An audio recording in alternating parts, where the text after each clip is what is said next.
look at days gone by. A local hero makes a sacrifice. The rich history of Main Street in Marlboro. And a not-so-ordinary softball league. It's all coming up now in this issue of the magazine. Hello, welcome to another issue of the magazine. I'm Dan Ginden. What would you do? Your life is in danger. You have a chance to save yourself. However, saving yourself means killing hundreds of innocent people. What would you do? Keep yourself safe or sacrifice yourself to save lives? Sounds like a plot of the next great Hollywood film, but no. This was a real-life situation for a real hero. If you drive through Marlboro, you're bound to see all the monuments in the city. Have you ever stopped to read the inscriptions? You should. It'll give you a better idea of just how lucky we are to be living in this country. Men and women who gave their lives for our freedom. However, not all of these monuments have been erected for the people who fought for our country's freedom. Some are all about the great people who sacrificed their lives to save others. Robert Touchette did just that. A man known to close friends and family as Red was the true definition of the word hero. Robert Red Touchette was born in East Fairfield, Vermont in 1932. He was one of 9 children born into the family of Wallace and Iva Touchette. At the age of 11, Robert's parents packed up and moved their clan to Marlboro, Massachusetts. Touchette was very quiet and reserved, never the type to stand out in school by any loudmouth words or actions. 3 of Red's friends and former classmates remember the young man who was so well liked and as laid back as a hot summer day. Never once did I ever hear him say a bad word about somebody. Never once did I hear him talk about somebody behind their back.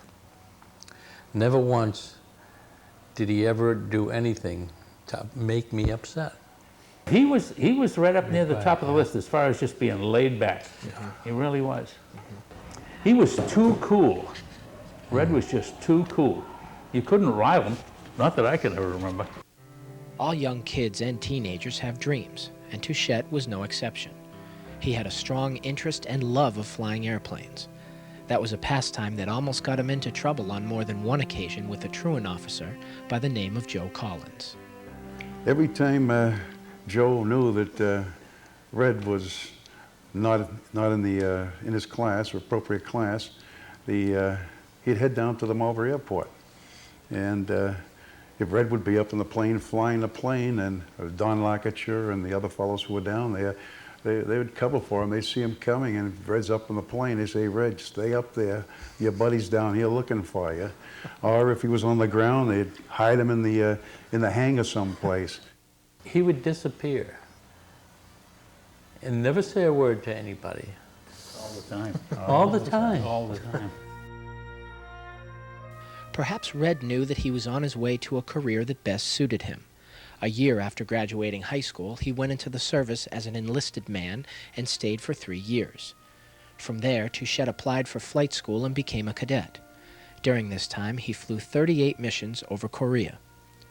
During peacetime, Captain Robert Touchette was stationed at Maxwell Air Force Base in Montgomery, Alabama. On January 27, 1962, Red would climb aboard his F-86 Sabre for the last time. Shortly after takeoff, a fire signal flashed on board. This situation would rattle many a man, but not Touchette. He calmly asked his wingman, "Would you please make a pass and see if you can spot flames?" His wingman replied, "I can't see any flame, but you better eject, Bob." The captain would not do so. He remained calm, cool, and polite, to the amazement of one dispatcher. "I sure as hell hope he makes it." Then wondered, how a guy can be that polite in a situation like that, I don't know. Here he was going down, knew what was going to happen, he was so calm. And that was pretty appropriate of what Red was. Despite all the pleas for him to eject from his plane, Touchette wouldn't. He was flying over a populated area and wouldn't allow all those people to be killed.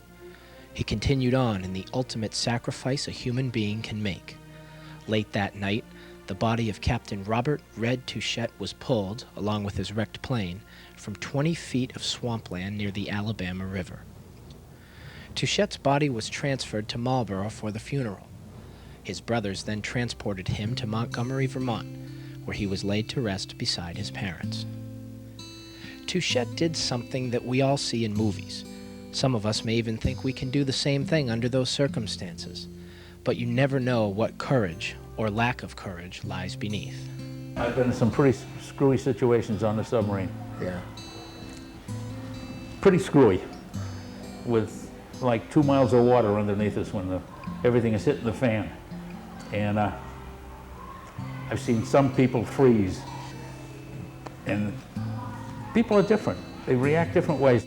But if you had to go ahead and kind of project, you would realize that Red was that type of a person. 38 years after Touchette died, something was finally done to pay tribute to a true American hero. However, it came up in an unusual place. It sprung up in Dutchie's laundry at home. Driving through Marlborough all the time, you see these streets named after 9 million different people, and they all seem like they were dedicated to military people for some reason. And it was our reunion night, and we all went back to Dutch Clyde's house, and I just says, hey, why don't we try to do something for Touchette? Maybe we can get a street named after Touchette. Well, that's all he's got to know, you know, and that started the whole thing rolling. Marlborough High School class of '49 member Clyde Johnson did get the ball rolling. He helped set up a 14-member committee that lobbied for a memorial for this unsung hero. The City Council approved the naming of Touchette Square in 1999. The square is located at the intersection of Granger Boulevard and Main Street. Time and hard work was donated, and money was raised too by the class of '49. The end result was an appropriate tribute to a former classmate. It is appropriate that it's for a special guy. And here's the guy that sacrificed his life and stayed with the plane instead of jumping out of it. Robert Touchette was not a movie star. He wasn't a rock star. He wasn't a professional athlete either. He was, however, a true hero. The city of Marlborough goes back a long way, and so does Main Street. As the saying goes, nothing lasts forever. Main Street in Marlborough has seen many changes over the years, and so we looked into them. So, put your pencils down, class, sit up in your seats, and pay attention. We'd like to bring you this little history lesson. In 1666, a group of 13 men from Sudbury petitioned to start a new plantation west of their town. 4 years later, their request was granted, and Marlborough was named. For the next century, the town was a post road with stagecoaches traveling between Boston and New York. Churches and taverns were the only public buildings in town. Main Street itself evolved late in the last century, when in 1889, Marlborough became only the second town in the nation to own the newly invented electric streetcar. In 1890, the town passed a vote to become a city. Marlborough soon became the center of commerce. There were paved roads, banks, department stores, shoe factories, and social organizations. In 1891, Temple Block on Main Street was erected and was soon followed by the Warren Block, the Walker Building, and the Corey Block. The 20th century began on an ominous note when fire blazed through the rooms at City Hall. Despite this setback, rebuilding began and the First National Bank opened on Main Street along with drugstores and the Marlborough Theater. In 1938, the prosperous small city was hit with another devastating blow. A hurricane whipped through the town without warning. There was $500,000 in damage done, which included the steeple being torn off of this church. In the 1950s, 3 more hurricanes passed through Marlborough. Historians believe that the destruction from these storms led Marlborough into the urban renewal era, a period in the 60s when Main Street in Marlborough took on an entirely different look. It was a time when the city lost much of its historic past, with many old buildings being torn down to make way for newer, more modern buildings. In 1975, echoes from Town Hall's fiery demise haunted the city. Fire ripped through 2 historic blocks on Main Street, causing over $1 million in damage. 10 years later, in 1985, more changes came to the city. No historic buildings were lost, but many families lost their homes to another modernization. Granger Boulevard paved its way behind City Hall to help with traffic overloads on tiny Main Street. The extension was called an essential part of downtown Marlboro, but the families who lost their homes didn't see it that way. There was a lot of animosity amongst the residents and the businesses also. You displaced a lot of, well, not primarily residential, but some older businesses. I mean, I remember having 2 different lumber yards out in the back here. You had the train tracks going out to the back with the rail service. You had the Enterprise newspaper up here on Liberty Street. And then when they put the Council of Aging and the elderly housing up there, they reconfigured that section with Liberty Street, I forget the other name of it, but going out in the back. So, it displaced some homes in that particular area, but down back of the banks and it's back of City Hall, it was mostly businesses, and it was the old businesses that, like I say, the lumber yards, the coal companies and things like that you displaced. And this is what we had. I mean, the concept, I look at it today and I says, I think they made a mistake personally. Things stayed the same until the summer of 1999, when another new look was fashioned for Main Street. However, complications prevented the work from being completed. The engineering firm that was hired did not follow the proper guidelines. And it looked nice on paper. But when they actually went out there and started to put the curbing in and having a certain inches of measurement of reveal on the curb versus the sidewalk or the street, it didn't meet the fascia of the storefronts. And it started leaving some 2 inches, 3, 4 inches in some locations of having a step going up into the storefronts. Unacceptable. That's when we stopped. And we closed it down that fall. And we had the pavement come in, put the hot top in the sidewalks, and we told the contractor, you're out until we get this thing squared away. And it took quite a while to go through the court system and get the new revised plan, and this is what we ended up with. It's working out very well. It may be taking longer than they planned, but Main Street in Marlboro now has a cleaner, more inviting look. It may be the dead of winter, but we thought we'd bring back a piece that made a lot of people smile. Recreational leagues seem to be all over the place in every community. There are kid leagues, adult leagues, but senior leagues? Yes, there is one of those run right out of Marlboro. The Senior Softball League players will tell you that playing keeps them healthy and in shape, but as we also found out, they play to win. It seems to be popular opinion that when you retire and years later get the tag of senior citizen, that everything slows down. You start sitting around your house and do things that don't take a lot of effort. Maybe you meet your fellow elders for coffee and donuts. Or maybe, just maybe, we don't understand the interests and capability of these people. Glory days may not be something they talk about in past tense. For them, it's about now.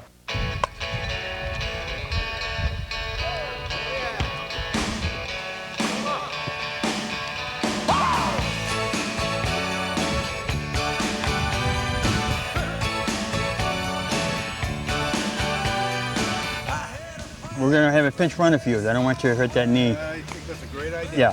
So we need you, we need you down the Cape more than we need you here. Meet Fred Serra. He is the manager of the Marlboro Senior Softball team. There are 3 teams he is involved with that have men ranging in age from 55 to 78. As long as the weather permits, Fred plays softball 6 days a week. He can't just run out onto the field anymore. He has to take time to stretch, as do all the players.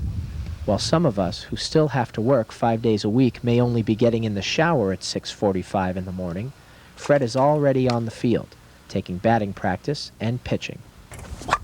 How long have you been playing softball, Fred? About 11 years now, yeah. What got you into it? I was looking for a challenge. I was just recovered from leukemia, and I just looked for something to do. And you just never looked back? Never looked. Been hooked on it ever since. Yeah.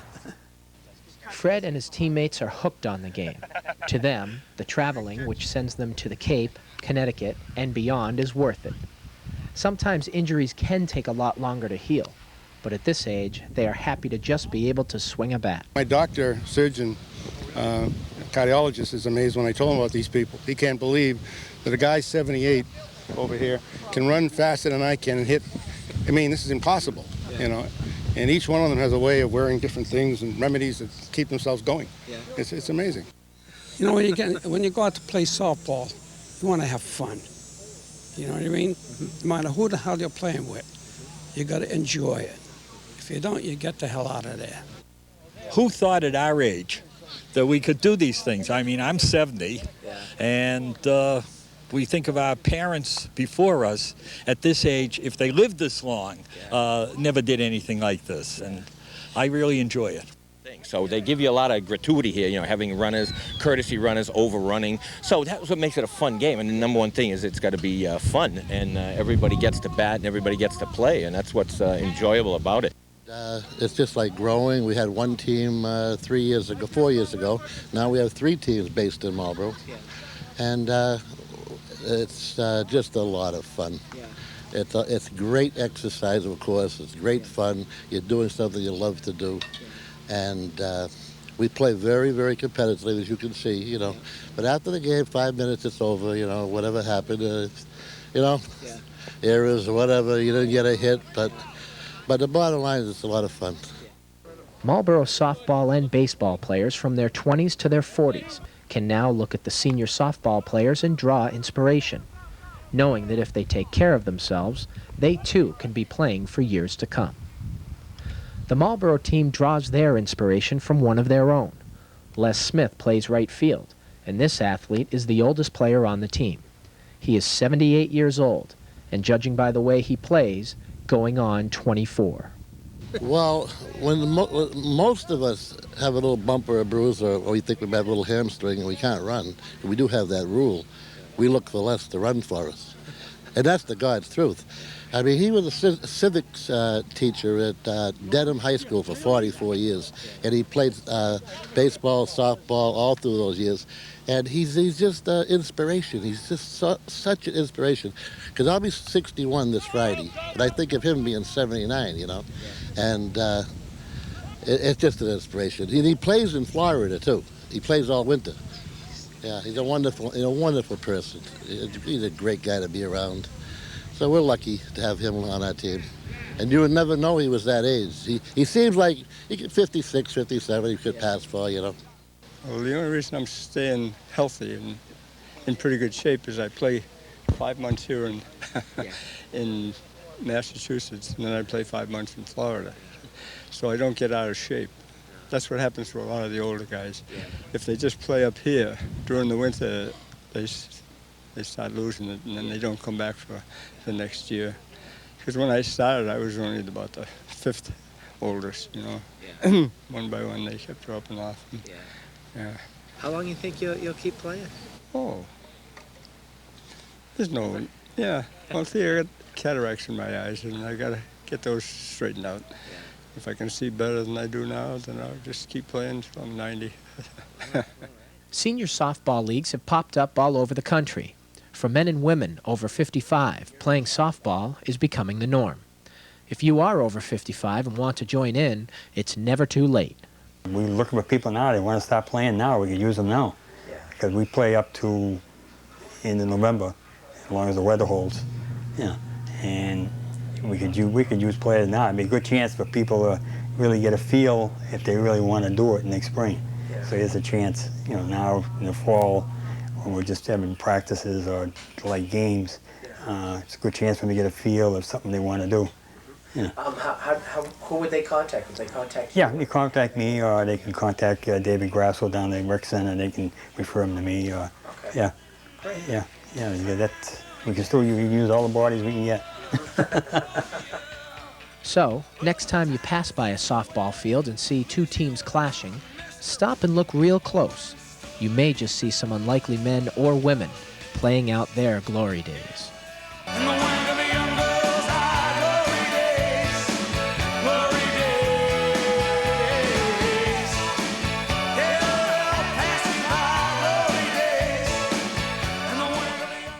That's going to do it for this issue of the magazine. I'm Dan Ginden.